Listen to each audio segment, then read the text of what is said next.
اللهم اجعل في قلبي نورا. بسم اللہ الرحمن الرحیم. تاریخ اسلامی ہند، ہندوستان کی عظیم تاریخ کا مکمل خاکہ. ایپیسوڈ 7، غوریوں کا خروج. خاندان غزنی کے فرمانرواؤں نے ہر چند ہندوستان پر متعدد حملے کیے اور ایک معقول حصہ زمین پر اپنے شاہانہ اثرات قائم کر لیے تھے، لیکن انہوں نے سرزمین ہند کو کوئی مستقل سلطنت نہیں بنایا، بلکہ اس کی حیثیت صرف ایک صوبے کی سی رہی تھی جو حکومت غزنی سے متعلق سمجھا جاتا تھا. ہر چند محمود غزنوی یا اس کے بعد بعض سلاطین کے لیے ہندوستان کو مرکز حکومت بنا لینا دشوار تھا، لیکن حقیقت یہ ہے کہ اس وقت وسط ایشیا کی اہمیت بہت زیادہ تھی، اور ایک ایسے خاندان کے لیے جو اپنے مذہب، اپنے امیال و عواطف کے لحاظ سے ایران اور روس کے قرب و جوار میں زیادہ اسباب دلچسپی رکھتا تھا، مشرق کے ایک دور دراز ملک کو اپنا حقیقی جولانگاہ قرار دینا دشوار تھا. پھر چونکہ ہندوستان ایک بہت وسیع ملک ہے اور اس پر اقتدار سلطنت قائم رکھنے کے لیے پوری توجہ کی ضرورت ہے، اس لیے وہ یہ سمجھتے تھے کہ اگر سرزمین ہند کے حصول ہی کو اصل مقصود قرار دے لیا گیا تو وسط ایشیا کی طرف پھیلی ہوئی قوت کا ضعیف ہو جانا یقینی ہے، اور یہ انہیں گوارا نہ تھا.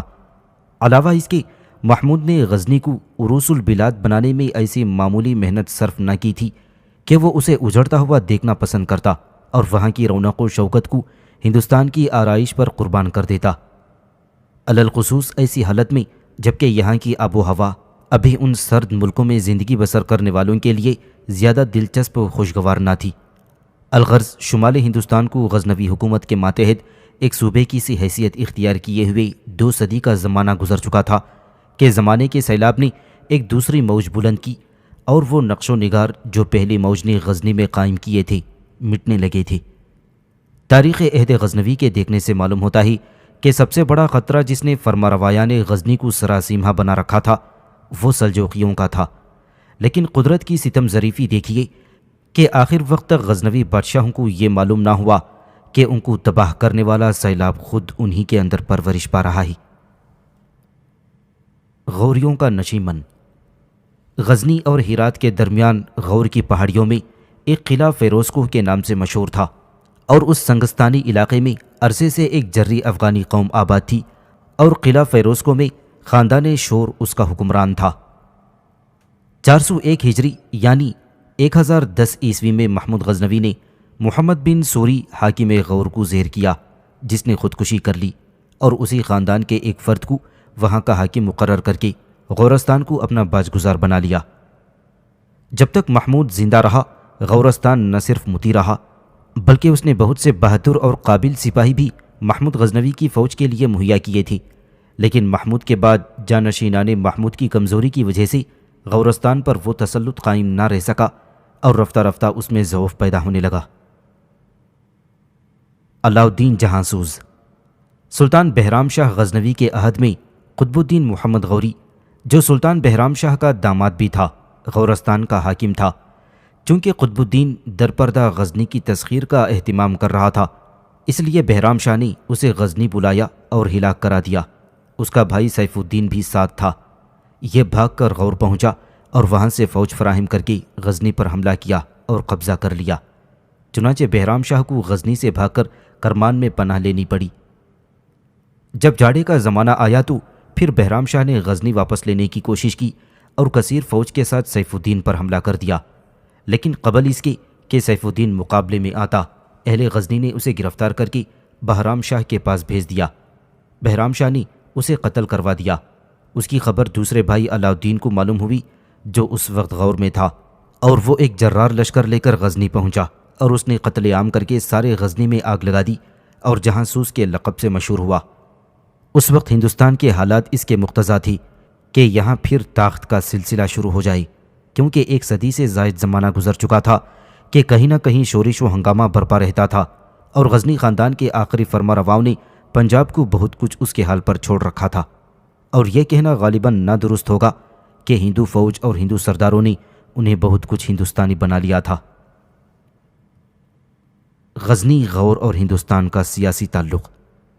خسرو شاہ یعنی بہرام شاہ کے بیٹے نے اس امر کی بہت کوشش کی کہ وہ افغانستان کی حکومت پر پھر قابض ہو جائے، لیکن غزنی تباہ و برباد ہو چکا تھا، دوسرے مقامات میں بدامنی پھیل رہی تھی اور غز ترکوں کی جماعتیں ہر جگہ چھائی ہوئی تھیں۔ ہرچند علاؤالدین جہاں سوز غزنی کو تباہ و برباد کر چکا تھا، اور اگر وہ چاہتا تو اسی وقت پنجاب کو بھی فتح کر لیتا، لیکن وہ اپنے قلعہ فیروز کوہ پر قانع تھا اور اس نے کوئی پیش قدمی نہیں کی۔ جب 556 ہجری یعنی 1161 عیسوی میں اس کا انتقال ہوا تو اس کا بیٹا سیف الدین غورستان کا فرما رواں بنا، لیکن اس نے بھی ہندوستان کی طرف کوئی توجہ نہیں کی۔ 2 برس بعد جب اس کا بھی انتقال ہو گیا تو 558 ہجری میں علاؤالدین کا بھتیجا غیاث الدین فرما رواں ہوا۔ اس وقت غزنی پر اتراک غز قابض ہو چکے تھے۔ غیاث الدین بہت منچلا شخص تھا، اس لیے غورستان کی افغان جماعت میں اس نے ایک نئی روح پھونکی، اور آخر 569 ہجری میں جبکہ غزنی پر غز ترکوں کی حکومت کو 10 سال سے زائد نہ ہوئے تھے، اس نے غزنی کو فتح کر کے اپنے بھائی معز الدین کو، جسے شہاب الدین اور محمد غوری بھی کہتے ہیں، وہاں کا گورنر متعین کر دیا۔ گویا ان دونوں بھائیوں میں حکومت تقسیم ہو گئی تھی، یعنی غیاث الدین فیروز کوہ میں رہا اور معز الدین غزنی میں حکومت کرنے لگا۔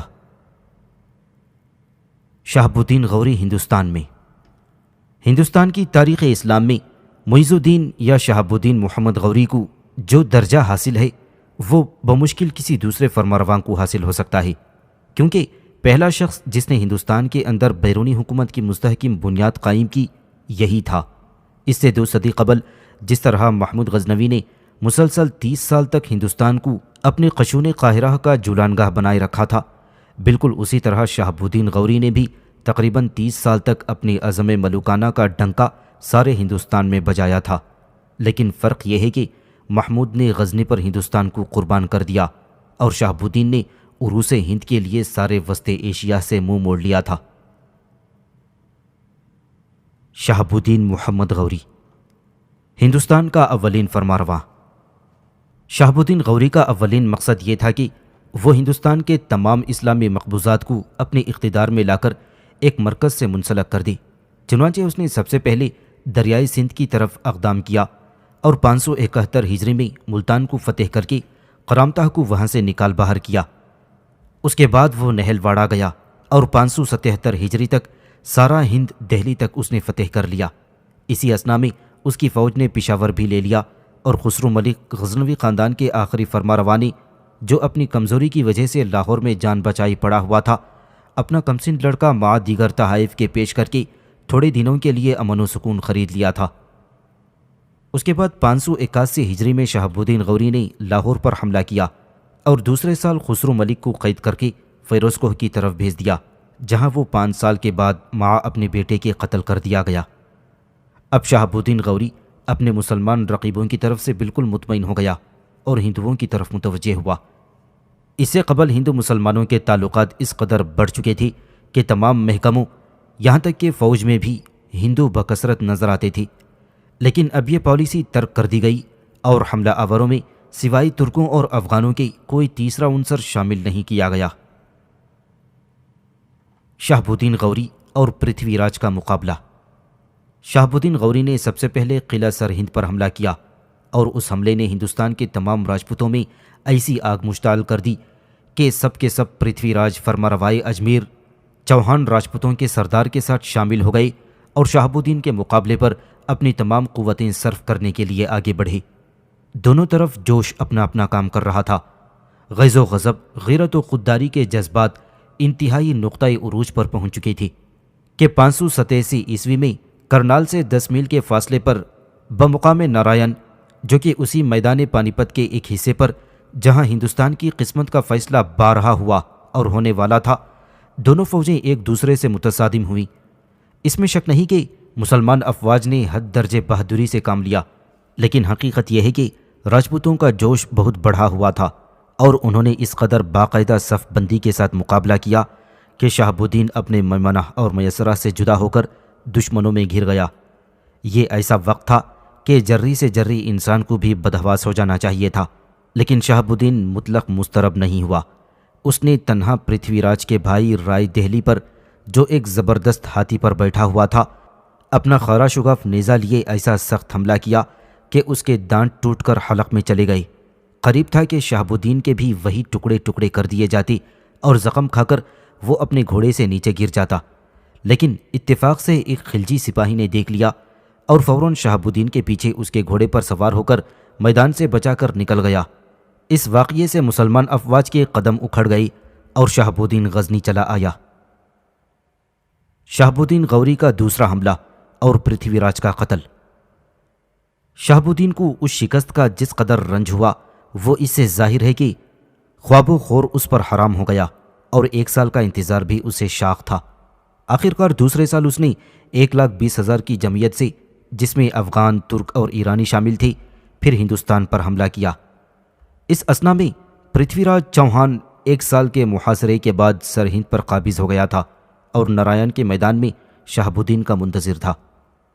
شہاب الدین غوری کو اس سے قبل چونکہ نہایت تلخ تجربہ حاصل ہو چکا تھا، اس لیے اس مرتبہ اس نے لڑائی کا رنگ ہی بدل دیا اور سواروں کو 4 حصوں میں تقسیم کر کے چاروں طرف سے راجپوتوں پر ایسا حملہ کیا کہ ان میں انتشار پیدا ہونے لگا۔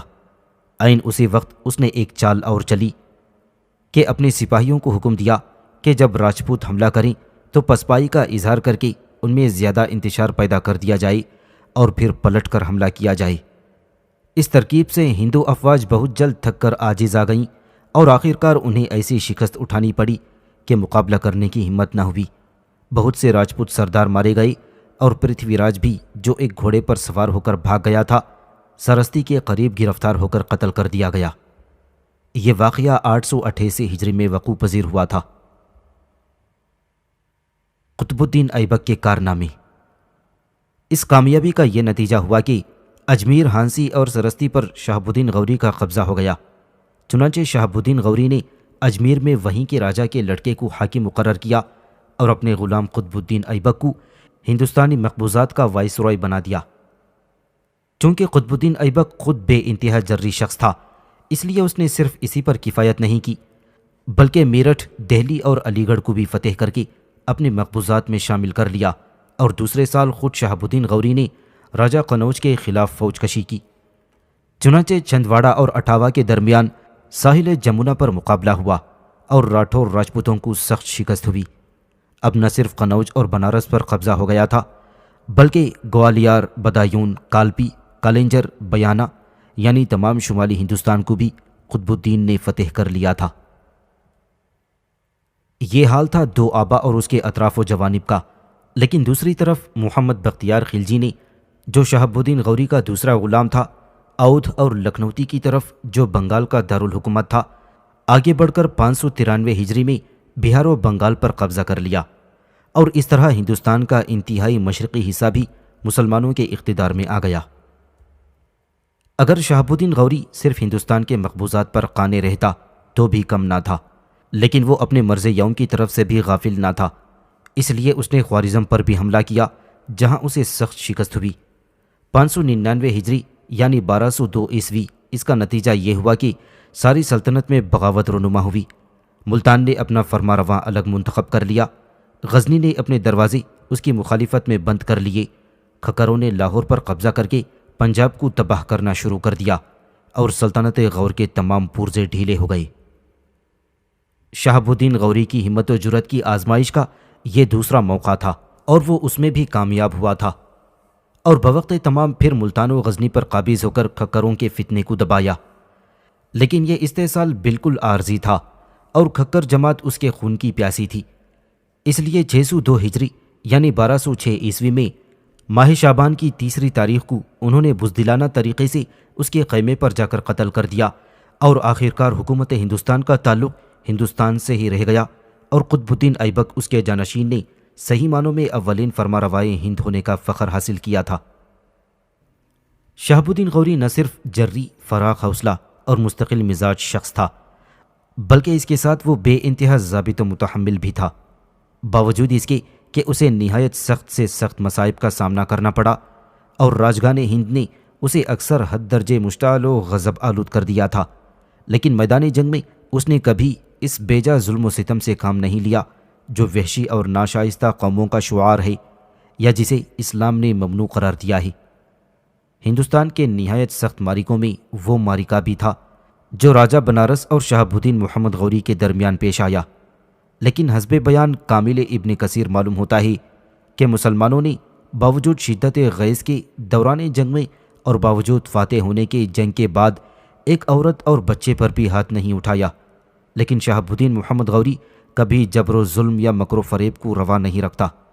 مؤلف یہ جامع الحکایات بیان کرتا ہے، نہر والا میں شکست کھانے کے بعد جب شہاب الدین محمد غوری واپس آیا تو بعض نے تحریری مشورہ دیا کہ نہر والا کے ایک سردار واسا بھر نے بہت سا اسباب تجارت جس کی قیمت تقریباً 10 لاکھ روپیہ ہوگی غزنی روانہ کیا ہے، اس لیے اسے ضبط کر لینا چاہیے اور اسی رقم سے ایک فوج تیار کر کے نہر والا پر حملہ کرنا چاہیے۔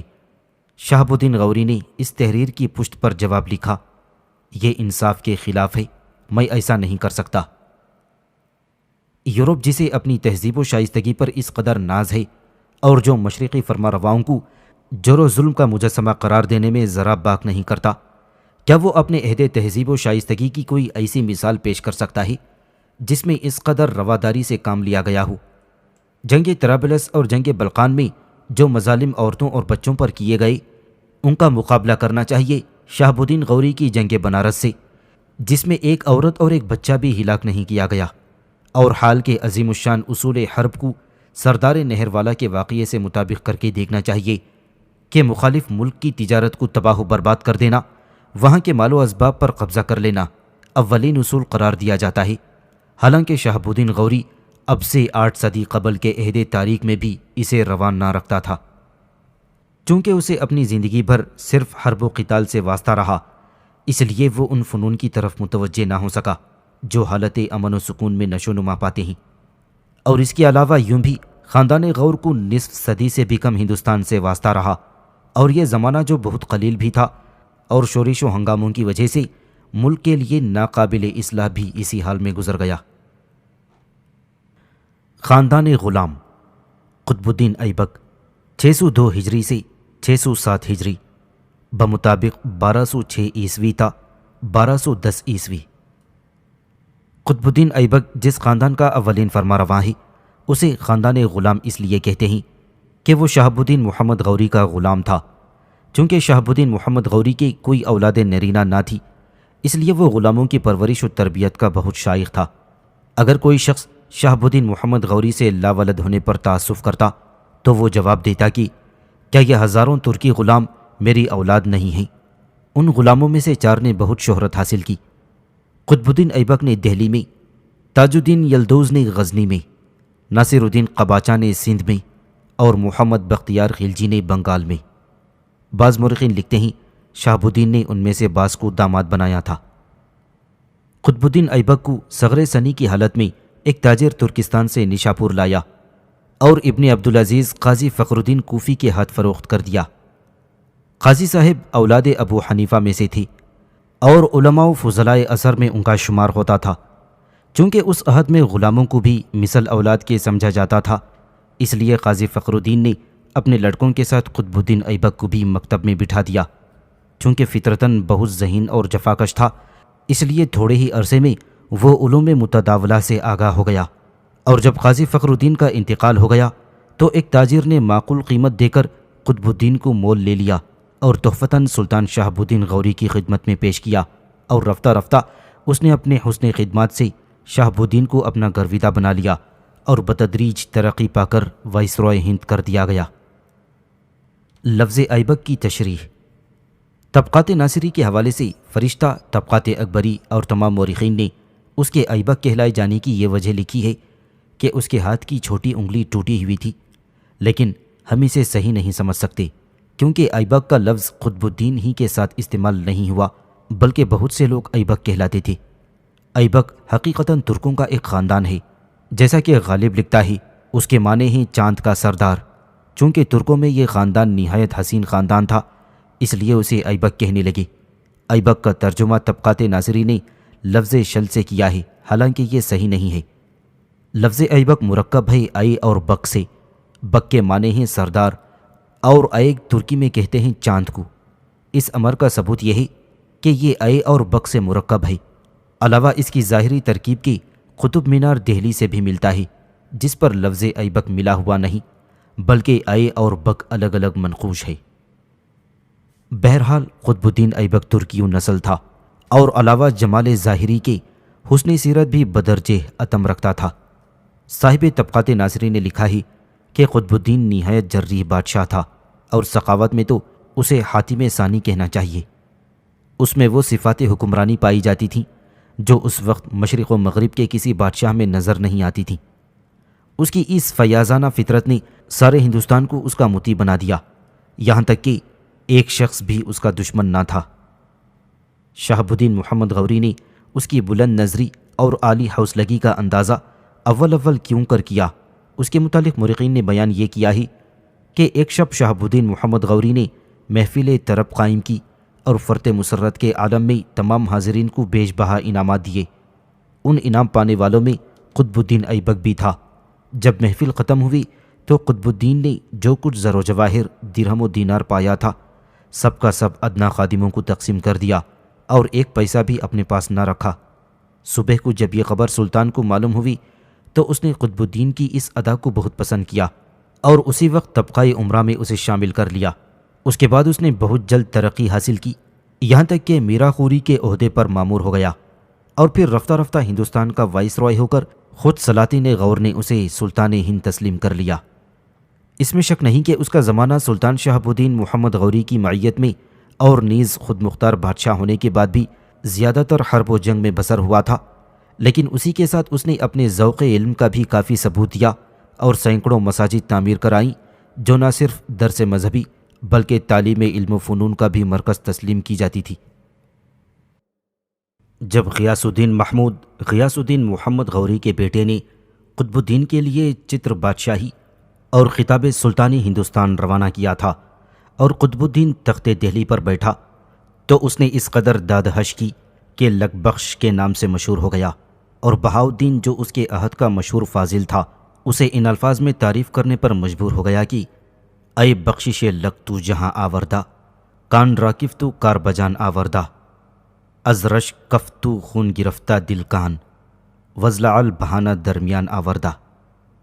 صاحب تاج الماسر نے لکھا ہے کہ قطب الدین ایبک ایسا عادل بادشاہ تھا کہ اس کے عہد میں بطور ضرب المثل کے گرگ و گوسفند ایک ہی جگہ پانی پیتے تھے، سڑکیں محفوظ تھیں، رہزنی مفقود ہو گئی تھی اور تمام رعایا خوشحال اور مطمئن زندگی بسر کرتی تھی۔ تعصب بالکل نہ تھا۔ ہندو بھی مسلمانوں کے برابر سلطان قطب الدین ایبک کی فیاضی سے حصہ پاتے تھے اور انصاف میں مذہب و دولت جاہ و امارت کا کوئی لحاظ نہ کیا جاتا تھا۔ اس نے دہلی میں ایک نہایت عمدہ مسجد جامع تیار کروانی شروع کر دی جس کی یادگار قطب مینار کی صورت میں اب بھی پائی جاتی ہے۔ قطب الدین ایبک کے عہد میں تاج الدین یلدوز، ناصر الدین قباچہ اور بختیار خلجی نے، جنہیں قطب الدین ایبک کی طرح شہاب الدین محمد غوری کے غلام ہونے کا فخر حاصل تھا، کارہائے نمایاں انجام دیے اور ان میں سے ہر ایک اپنے عزم مردانہ اور جرأت دلیرانہ کے نقوش چھوڑ گیا تھا۔ سلطان شہاب الدین محمد غوری نے قطب الدین کو بھی صغر سنی سے پرورش کیا اور رفتہ رفتہ درجات امارت پر پہنچا دیا۔ تاج الدین کی 2 لڑکیاں تھیں، ایک قطب الدین ایبک کو منسوب ہوئی اور دوسری ناصر الدین قباچہ کو۔ محمد غوری کے بعد تاج الدین ہی تخت غزنی پر متمکن ہوا تھا۔ یلدوز کا ایک نہایت محبوب بچہ معلم کے سپرد تھا۔ ایک دن اس معلم نے لڑکے کے سر پر کوڑا مارا اور اتفاق سے وہ مر گیا۔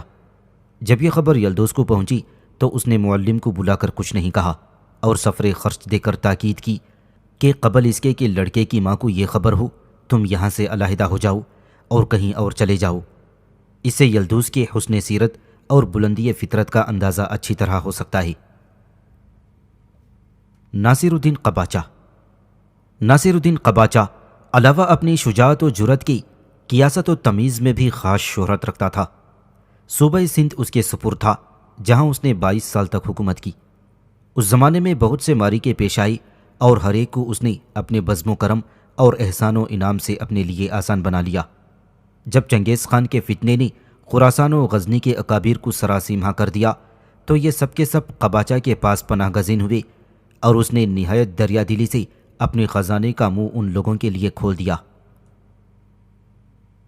بختیار خلجی بختیار خلجی بلاد غور اور گرم سیر کے اکابروں میں سے تھا۔ شہاب الدین غوری کے عہد میں یہ غزنی پہنچا اور وہاں سے ہندوستان آیا۔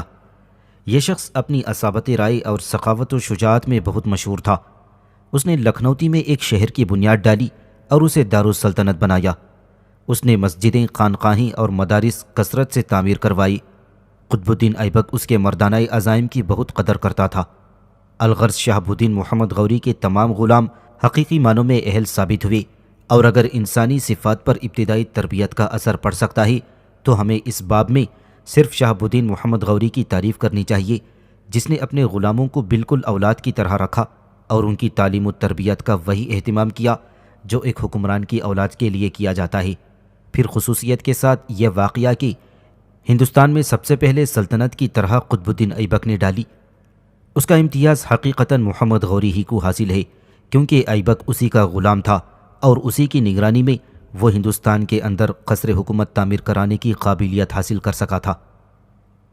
قطب الدین ایبک کے خاص کارنامے وہی تھے جو شہاب الدین غوری کے عہد میں بحیثیت وائسرائے دہلی اس سے ظاہر ہوئے اور جس کا ہم ذکر کر چکے ہیں۔ جب شہاب الدین غوری کے بعد ایبک دہلی کا بادشاہ ہوا تو اس نے خود اپنی کوشش اور نیز محمد بختیار کے مساعی سے، جو بنگال کی طرف سے سلطنت کو وسیع کر رہا تھا، قریب تمام ہندوستان کو کوہستان بندیاچل کے شمال میں اپنی قلمرو کے اندر داخل کر لیا تھا۔ لیکن افسوس ہے کہ جس سلطنت کو قطب الدین ایبک نے قائم کیا تھا اس کی پوری ترقی وہ نہ دیکھ سکا، اور اپنے آقا محمد غوری کی وفات کے بعد صرف چند سال زندہ رہ سکا اور 607 ہجری یعنی 1210 عیسوی میں چوگان کھیلنے میں گھوڑے سے گر کر مر گیا۔ فتح دہلی سے اگر شمار کیا جائے تو اس کی مدت حکومت 20 سال، اور اگر شہاب الدین غوری کی وفات سے اس کی سلطنت کی ابتدا مانی جائے تو 4 سال قرار پائے گی۔ آرام شاہ قطب الدین ایبک کے بعد اس کا بیٹا آرام شاہ تخت نشین ہوا، لیکن اس نے صرف 1 سال حکومت کی ہوگی کہ کئی صوبے ہاتھ سے نکل گئے، اور آخرکار التمش جو اس وقت بدایون کا گورنر تھا تخت نشین کیا گیا۔ منہاج سراج کا بیان ہے کہ آرام کے انتقال کے وقت حکومت ہندوستان 4 حصوں میں منقسم تھی۔ سندھ میں ناصر الدین قباچہ حکمران تھا، دہلی اور اس کے ماتحت صوبے شمس الدین التمش کے پاس تھی، لکھنوتی پر خلجی خاندان متصرف تھا کیونکہ قطب الدین کی وفات پر علی مروان نے خود مختاری کا اعلان کر دیا تھا، اور لاہور فرمانروایان دہلی سندھ اور لاہور کے درمیان استخوانی جنگ بنا ہوا تھا۔ شمس الدین التمش 607 ہجری تا 633 ہجری بمطابق 1210 عیسوی تا 1235 عیسوی۔ شمس الدین التمش کا نسب جو نسبت ایبک کو محمد غوری کے ساتھ حاصل تھی وہی التمش کو ایبک کے ساتھ تھی۔ صاحب طبقات ناصری نے بیان کیا ہے کہ التمش ترکی نژاد تھا اور قبائل البری سے تعلق رکھتا تھا۔ اس کے باپ کا نام یلم خان تھا اور نہایت کمسینی سے یہ بے انتہا ذہین تھا۔ اس کے بھائیوں نے ازراہ حسد ایک سوداگر کے ہاتھ فروخت کر دیا اور یہ سوداگر دوسرے غلاموں کے ساتھ اسے غزنی لے آیا، جہاں قطب الدین ایبک نے اسے اور غلاموں کے ساتھ 1 لاکھ کے عوض میں خریدا اور اپنے ساتھ دہلی لے آیا۔ ایبک اسے اپنے بیٹوں کی طرح رکھتا تھا اور یہ بھی اپنے حسن خدمات سے ایبک کی نگاہوں میں خاص وقت و عزت حاصل کرتا جاتا تھا، حتیٰ کہ رفتہ رفتہ ایبک نے اسے امیر شکار بنا دیا اور پھر ایک کے بعد دیگرے گوالیار، برن اور بدایون کی گورنری اسے دے دی گئی۔ چنانچہ جب آرام شاہ تخت نشین ہوا تو یہ برن یا بدایون میں ہی تھا، اور امرائے دہلی نے اسے یہیں سے طلب کر کے بجائے آرام شاہ کے تخت نشین کر دیا تھا۔ لفظ التتمش کی حقیقت لفظ التتمش کے رسم خط اور معنی کے متعلق مورخین کا اختلاف ہے۔ وصاف نے اسے التمش قرار دیا ہے اور بعض اسے التوتمش اور التمش کہتے ہیں۔ برگز نے تاریخ فرشتہ کے ترجمے میں ظاہر کیا ہے کہ التمش موجودہ ترکی زبان میں 60 کو کہتے ہیں، اور چونکہ اول مرتبہ بازار میں اس کی قیمت 60 تومان قرار پائی تھی اس لیے اسے التتمش کہنے لگے تھے۔ مسٹر رڈہاؤز نے، جو ترکی زبان کا بہت بڑا محقق ہے، بدایون کے بیان کو صحیح مان کر ظاہر کیا ہے کہ ترکی میں آئے چاند کو کہتے ہیں اور توتمش شیغہ معروف ہے جس کے معنی بنتے ہیں اسے گھنا دیا، جس کا مجہول توتمش ہے جس کے معنی ہی گھنایا ہوا۔ اس لیے اگر بدایون کا بیان صحیح ہو تو اصل نام حسب قاعدہ ترکی زبان میں توت لمش ہونا چاہیے تھا، لیکن اس کے سکوں سے معلوم ہوتا ہے کہ صحیح لفظ التتمش ہے۔ جس وقت التتمش تخت نشین ہوا تھا، تاج الدین یلدوز نے، جو غزنی میں شہاب الدین غوری کے بعد حکمران تھا، مصلحت اسی میں دیکھی کہ اس سے صلح کر لی۔ اس نے اسی میں مصلحت جانی کہ اس سے مصالحت کر لے۔ چنانچہ اس نے چتر دورباش، جو علامت تھی خود مختار حکومت و سکونت کی، اس کے پاس بھیج دیا۔ قباچہ نے البتہ اطاعت کرنے سے انکار کیا، جس کا نتیجہ یہ ہوا کہ 613 ہجری سے 14 ہجری میں اس نے قباچہ کو شکست دے کر پنجاب کے سارے شمالی حصے کو فتح کر لیا اور اپنے بیٹے ناصر الدین محمود کو وہاں کا حاکم مقرر کیا۔ ہر چند ہندوستان کے اندر بھی التمش کے لیے کچھ نہ کچھ وجہ خلیش پائی جاتی تھی، لیکن سب سے بڑا خطرہ جس نے سارے ایشیا کو سہما دیا تھا وہ مغلوں کا تھا۔ چنگیز خان کا خروج ہو چکا تھا اور وہ سیل فتنہ جو وسط ایشیا سے اٹھا تھا، اس کی لہریں چاروں طرف ٹکرا رہی تھیں۔ چنانچہ اس کی سب سے بڑی علامت جس کا اثر ہندوستان پر پڑ سکتا تھا، یلدوز کی فراری تھی، جو خوارزم شاہ کی شکست خوردہ فوج کے آگے آگے اس سے مغلوب ہو کر ہندوستان میں بھاگ آیا اور حدود نارائن میں التمش کی فوج سے اس کا مقابلہ ہوا تھا۔ حالت یہ تھی کہ ایک بعد دیگر شکست خوردہ اور پیچھا کرنے والی جماعتیں ہندوستان میں آ رہی تھیں۔ پہلے ترکی گورنروں نے ہندوستان کا رخ کیا، اس کے بعد جلال الدین، جو خوارزم شاہ کا آخری بادشاہ تھا اور سمرقند، بخارا سے ہرات و اصفہان تک وسیع سلطنت کا حقدار تھا، دریائے سندھ تک پہنچا، اور پھر اس کے تعاقب میں چنگیز خان آیا، جس نے 618 ہجری میں جلال الدین کو یہاں سے بھی بھگا کر اندرون سندھ تک پہنچا دیا۔ اس میں شک نہیں کہ یہ طوفان نہایت ہولناک تھا، لیکن جس روز شور سے اس نے ہندوستان کا رخ کیا تھا، اسی صورت کے ساتھ یہ طوفان کم ہو گیا، کیونکہ مغلوں کی جماعت زیادہ تر مغرب کی طرف مائل تھی اور ہندوستان کو انہوں نے خوش قسمتی سے زیادہ قابل وقت نہیں سمجھا۔ التمش کی فتوحات۔ جب التمش اس عہد فتنے سے گزر گیا تو اس کی قوت اور زیادہ ہو گئی، کیونکہ یلدوز و قباچہ دونوں صفحہ تاریخ سے غائب ہو چکے تھے۔ ایک مقید ہو کر اپنی زندگی ختم کر چکا تھا اور دوسرا مغلوں اور خوارزم شاہوں سے مغلوب ہونے کے بعد فرار ہو کر دریائے سندھ میں ڈوب کر اپنی جان دے چکا تھا۔ اس سے قبل 622 ہجری میں التمش نے خود بنگال جا کر اپنا اقتدار وہاں قائم کر لیا تھا اور وہاں کے گورنر غیاث الدین نے، جو اس وقت تک وہاں بالکل خود مختار تھا، اطاعت اختیار کر لی تھی۔ اور علاوہ اس کے رتباؤز 623 ہجری، مندور 624 ہجری اور ملتان 633 ہجری کی کامیاب مہموں نے بھی التمش کی سلطنت کو بہت زیادہ مستحکم بنا دیا تھا۔ ہر چند التمش کی زندگی زیادہ تر سیاسی مشاغل اور افکار جنگ و حرب میں بسر ہوئی، لیکن پھر بھی اس کی فیاضیوں نے دہلی کو علماء و فضلاء کا مرکز بنا رکھا تھا۔ قاضی حمید الدین ناگوری، ملا عماد الدین، ملا جمال الدین اسی عہد کے درخشندہ جوہر تھے۔ فخر الملک عطائی، جو 30 سال تک وزیر بغداد رہ چکا تھا اور کمالات ظاہر و باطن میں شہرت نامہ رکھتا تھا، سلطان التمش کے دربار میں آیا اور اسی کی قدر شناسی نے اسے منصب وزارت پر متمکن کیا۔ نور الدین محمد عونی، جامع الحکایات کا منصف، اسی کے زمانے میں تھا۔ جب چنگیز خانی فتنے سے وسط ایشیا درہم برہم ہو رہا تھا تو بہت سے علماء اور فضلاء ہندوستان کی طرف بھاگ آئی، اور انہی میں امیر روحانی بھی تھا، جو بخارا سے دہلی آیا اور التمش نے اس کی بہت قدر کی۔ یہ شخص اپنے عہد کا بہت بڑا شاعر تھا۔ التمش نے ایک بہت بڑی درسگاہ تعمیر کرائی، جہاں دور دور سے طلباء آتے تھے اور وظائف حاصل کر کے تحصیل علوم میں مشغول ہوتے تھے۔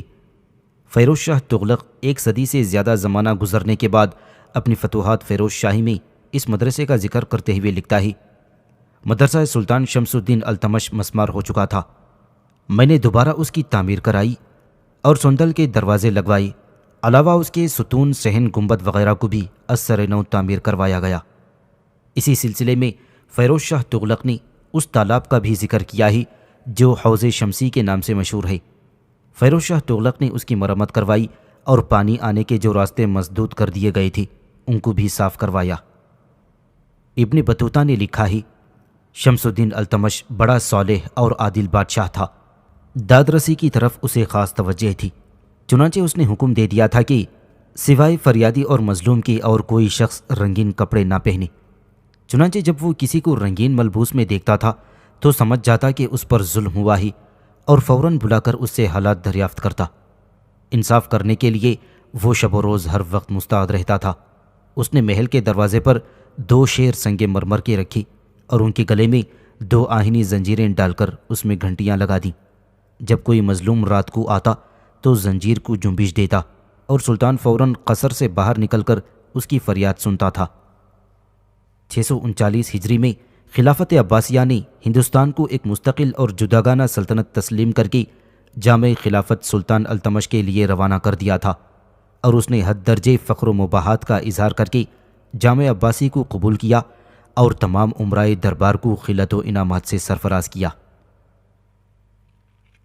عہد التمش سے پہلے سکوں پر کہیں عربی اور کہیں ناگری رسم ختم حکمران کا نام لکھا جاتا تھا، اور دیگر علامات بھی وہی ہوتی تھیں جو ہندوستان کے لیے موزوں تھیں یا قبل سے رائج تھیں، مثلاً شیو کا بیل وغیرہ۔ لیکن التمش نے سب سے پہلے خالص چاندی کا سکہ رائج کیا اور اس پر عربی خط میں اپنا نام وغیرہ منقوش کروایا۔ طلائی سکہ اس نے نہیں بنایا تھا، بلکہ نصف صدی بعد عہد بلبن میں رائج ہوا تھا۔ التمش نے 26 سال تک حکومت کی اور شعبان 663 ہجری بمطابق اپریل 1236 عیسوی میں بنیان کی مہم سے واپس آ کر دہلی میں انتقال کیا۔ منہاج سراج صاحب طبقات ناصری کا بیان ہے کہ جرأت و سیاست، شرافت نفس، ذہانت طبع، علم دوستی اور ہنر پروری، عالی حوصلگی اور دریا دلی، کریم الاخلاقی اور فیاضی میں اس کا نظیر مشکل سے مل سکتا ہے، اور عدل و انصاف کی طرف اسے وہی توجہ تھی جو ایک فرمانرواں کو ہونی چاہیے تھی۔